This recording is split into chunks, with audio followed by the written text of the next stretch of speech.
Welcome to this technical guide on the Thermomix TM31. We are Kelatos Informatica, specialists in technical repair. We collect your device from your doorstep, carry out a free diagnosis, and send you a quote before any repair. No phone calls, no trips to the shop. We are based at Calle Joaquín María López 26, Madrid. Convenient, transparent and professional. Link in the description. If your Thermomix TM31 is leaking from the bottom during cooking, this can be quite concerning. This issue usually arises due to a faulty seal or a damaged component that is meant to hold liquids securely. If left unattended, not only could it lead to further damage to your device, but it could also create a mess in your kitchen. To tackle this issue, you will need a few tools, a screwdriver, a replacement seal kit, a pair of pliers, and some cloth to mop up any spills. First, ensure your Thermomix is unplugged and completely cool before you begin. Start by carefully opening the device. Locate the screws on the base of the Thermomix TM31. Using your screwdriver, gently remove these screws, making sure to keep them in a safe place. Once the screws are out, you can lift the base cover off.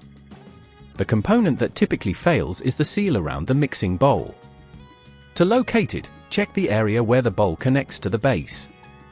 You should see the old seal, which may be cracked or worn. Using your pliers, gently pull the old seal out. Take your new seal from the replacement kit and carefully insert it into the same groove, ensuring it fits snugly. As you do this, be cautious not to damage any surrounding components.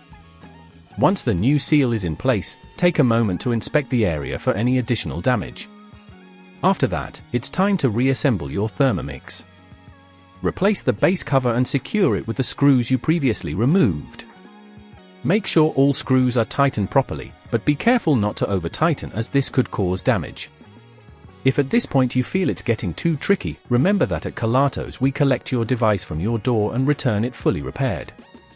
After securing everything, plug in your Thermomix and run a short test to check for leaks. If everything is functioning correctly, you've successfully completed the repair. To prevent future leaks, regularly check the condition of the seals and ensure that you clean your Thermomix thoroughly after each use. If you notice any wear or tear, consider replacing the seal sooner rather than later. If you'd rather not risk damaging your device, at Kelatos we collect, repair and deliver back to your door anywhere in the UK. Link in the description.